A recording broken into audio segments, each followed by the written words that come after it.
Today we are going to discuss the right angle triangle और इसमें हम trigonometric ratios को डिस्कस करेंगे कि ट्रिग्नोमेट्रिक रेशियोज़ होती क्या हैं। इस वीडियो को आखिर तक देखिएगा, आपको अच्छी तरह इसको समझ आ जाएगा कि ट्रिग्नोमेट्रिक रेशियोज़ क्या होती हैं और इंशाअल्लाह मुझे उम्मीद है कि आप कभी नहीं भूलेंगे।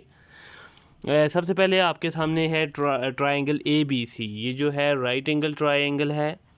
राइट एंगल ट्रायंगल आप देख सकते हैं, ट्रायंगल ABC। ये जो राइट एंगल ट्रायंगल है, राइट एंगल ट्रायंगल की जो एक एंगल होता है, एक एंगल वो 90 डिग्री का होता है, ठीक है।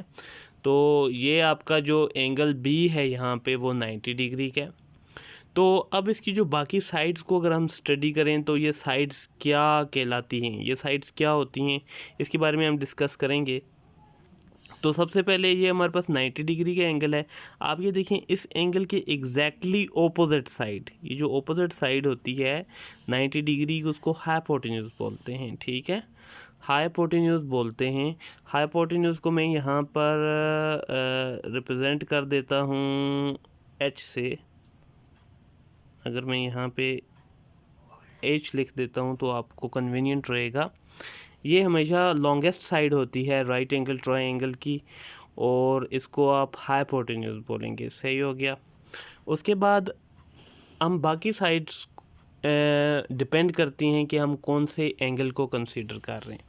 सपोज़ कि हम यहाँ पर एंगल C को कंसीडर कर रहे हैं, तो फिर ये दोनों साइड्स जो हैं ये क्या, इनको क्या बोलेंगे।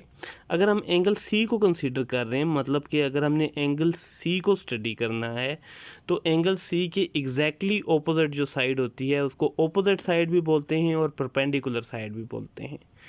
ऑपोजिट साइड भी बोलते हैं और परपेंडिकुलर भी। मैं यहाँ पे आपको मेंशन कर देता हूँ, इसको ऑपोजिट साइड बोलते हैं, ठीक है। अगर हम एंगल C को अगर हम कंसीडर कर रहे हैं तो एंगल C के साथ में ये साइड जो मिली हुई है एडजेसेंट का मतलब ही साथ वाली साइड होती है। तो इस एंगल के बिल्कुल साथ वाली ये साइड मिली हुई है, इसको एडजेसेंट बोलेंगे, ठीक है। तो यहाँ पे मैं लिख देता हूँ एडजेसेंट A। तो ऐसे आपको पता चल गया। एक बात याद रखना कि हमेशा जो है लॉन्गेस्ट साइड हाइपोटेन्यूज होगी, बाकी ये जो एडजेसेंट और ऑपोजिट साइड्स होंगी ये एंगल्स के हिसाब से चेंज होती रहेंगी। सपोज़ अगर हम C को कंसीडर कर रहे हैं तो वो फिर आपकी ऑपोजिट ये बन जाएगी और एडजेसेंट जो है ऑपोजिट ये हो जाएगी और एडजेसेंट ये हो जाएगी।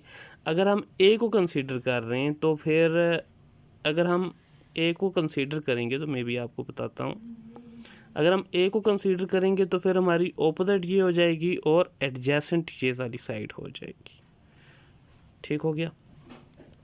तो ये आपके ट्रिग्नोमेट्रिक रेशियोज़। अब हम जाते हैं ट्रिग्नोमेट्रिक रेशियोज़ की तरफ। के ट्रिग्नोमेट्रिक रेशियोज़ को हम कैसे स्टडीज़ करेंगे। सबसे पहले हमारे पास 6 किस्म की ट्रिग्नोमेट्रिक रेशियोज़ होती हैं। 6 टाइप की ट्रिग्नोमेट्रिक रेशियोज़ हैं, वो हैं साइन थीटा, कॉस थीटा और टेन थीटा। पहले हम ये 3 पढ़ लेते हैं।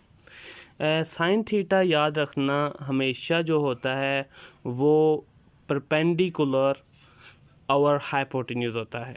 परपेंडिकुलर या आप कहेंगे opposite by hypotenuse. Sine theta हमेशा जो होता है वो ऑपोजिट बाय हाइपोटेन्यूज होता है, ठीक है। उसके बाद आपके पास है कॉस थीटा आपके पास जो है हमेशा वो एडजेसेंट बाय हाइपोटेन्यूज होता है। कॉस थीटा आपके पास हमेशा adjacent by hypotenuse.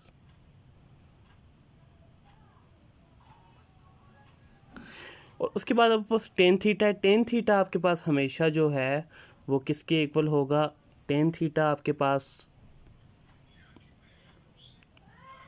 Opposite by adjacent. Tan theta आपके पास जो है वो ऑपोजिट बाय एडजेसेंट होगा। ये चीज़ें आपने याद रखनी है। साइन थीटा जो है हमारे पास वो ऑपोजिट बाय हाइपोटेन्यूज है। कॉस थीटा, साइन थीटा जो आपके पास है वो है opposite by hypotenuse. Cos theta आपके पास adjacent by hypotenuse. Tan theta आपके पास ऑपोजिट बाय एडजेसेंट। ये अगर आपको रेशियोज़ याद होंगी तो बाकी की 3 रेशियोज़ अगर हम देखें हैं तो वो इसकी रेसिप्रोकल होती हैं। बाकी की 3 रेशियोज़ जो होंगी वो इसकी रेसिप्रोकल होंगी। आपको पता है उनको कैसे कैलकुलेट करेंगे, मैं इनको रेज़ कर देता हूँ। अगर हम देखें उसकी बाकी की 3 रेशियोज़ को अगर देखें तो साइन की कोसेकन है, कॉस की सीकन है और टेन की कॉट है। अगर हमारे पास साइन थीटा जो है वो साइन थीटा जो आपके पास है ऑपोजिट बाय हाइपोटेन्यूज है, तो कोसेकन जो होगा वो हाइपोटेन्यूज बाय ऑपोजिट होगा। सिमिलरली आप ये बाकी की 3 साइड्स भी जो है इसी तरह फाइंड कर सकते हैं। तो मेरे चैनल को ज़रूर सब्सक्राइब कीजिएगा और बेल आइकन को ज़रूर प्रेस कीजिएगा। Thank you so much.